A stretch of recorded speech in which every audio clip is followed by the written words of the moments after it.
আমি যখন ছোট ছিলাম খেলতে যেতাম মেঘের দলে। একদিন এক মেঘবালিকা প্রশ্ন করল কৌতূহলে, এই ছেলেটা নাম কি রে তোর? আমি বললাম ভূষ্মন্তর। মেঘবালিকা রেগেই আগুন, মিথ্যে কথা, নাম কি অমন হয় কখনো? আমি বললাম নিশ্চয়ই হয়, আগে আমার গল্প শোনো। সে বলল, শুনবো না যা, সেই তো রানী, সেই তো রাজা, সেই তো একই ঢাল তলোয়ার, সেই তো একই রাজার কুমার পক্ষী রাজে, শুনবো না আর ও সব বাজে। আমি বললাম তোমার জন্য নতুন করে লিখবো তবে। সে বলল, সত্যি লিখবি? বেশ, তাহলে মস্ত করে লিখতে হবে, মনে থাকবে, লিখেই কিন্তু আমায় দিবি। আমি বললাম তোমার জন্য লিখতে পারি এক পৃথিবী। লিখতে লিখতে লেখা যখন সবে মাত্র 2-4 পাতা, হঠাৎ তখন ভূত চাপল আমার মাথায়। খুঁজতে খুঁজতে চলে গেলাম ছোট্টবেলার মেঘের মাঠে। গিয়ে দেখি চেনা মুখ তো একটিও নেই এ তল্লাটে। একজনকে মনে হলো ওরই মধ্যে অন্যরকম। এগিয়ে গিয়ে বলি তাকে, তুমি কি সেই মেঘবালিকা? তুমি কি সেই? সে বলেছে, মনে তো নেই, আমারও সব মনে তো নেই। আমি বললাম, তুমি আমায় লেখার কথা বলেছিলে।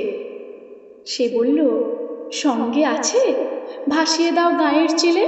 আর হ্যাঁ শোনো, এখন আমি মেঘ নই, আর সবাই এখন বৃষ্টি বলে ডাকে আমায়।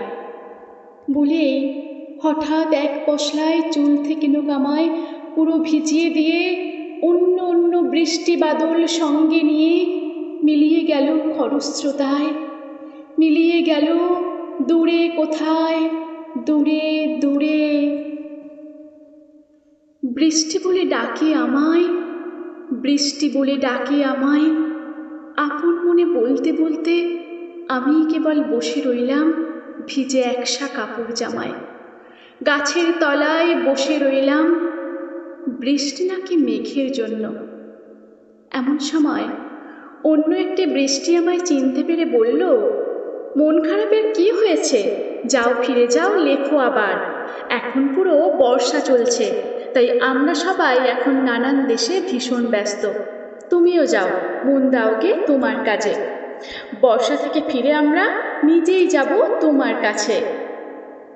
এক পৃথিবী লিখবো আমি, এক পৃথিবী লিখবো বলে ঘর ছেড়ে সেই বেরিয়ে গেলাম। ঘর ছেড়ে সেই ঘর বাঁধলাম গহন বনে, সঙ্গে শুধু কাগজ কলম। একাই থাকব, একাই দুটো ফুটিয়ে খাবো। 2-1 মুঠো ধুলো বালি যখন যারা আসবে মনে, তাদের লিখবো, লিখেই যাব। এক পৃথিবীর 100 রকম স্বপ্ন দেখার সাধ্য থাকবে যেরূপ কথার, সেরূপ কথা আমার একার। ঘাড় গুঁজে দিন লিখতে লিখতে, ঘাড় গুঁজে রাত লিখতে লিখতে, মুছেছে দিন মুছেছে রাত। যখন আমার লিখবার হাত অবশ হলো, মনে পড়ল সাল কি তারিখ, বছর কি মাস, সেসব হিসেব আর ধরিনি। লেখার দিকে তাকিয়ে দেখি এক পৃথিবী লিখব বলে একটা খাতাও শেষ করিনি। সঙ্গে সঙ্গে ঝমঝমিয়ে বৃষ্টি এলো খাতার উপর, আমার আজীবনের লেখার উপর বৃষ্টি এলো। এই অরণ্যে বাইরে তখন গাছের নিচে নাচছে ময়ূর আনন্দিত। এগাছ ওগাছ উঠছে পাখি, বলছে পাখি এই অরণ্যে কবির জন্য আমরা থাকি।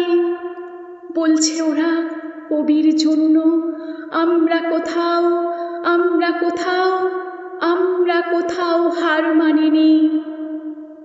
কবি তখন কুঠির থেকে তাকিয়ে আছে অনেক দূরে, বনের পরে, মাঠের পরে, নদীর পরে। সেই সেখানে সারা জীবন বৃষ্টি পড়ে, বৃষ্টি পড়ে। সেই যেখানে কেউ যায়নি, কেউ যায় না কোনো দিনই। আজ সে কবি দেখতে পাচ্ছে সেই দেশে সেই ঝর্ণা তলায় এদিক ওদিক ছুটে বেড়ায় সোনায় মোড়া মেঘ হরিণী, কিশোর বেলার সেই হরিণী। নমস্কার।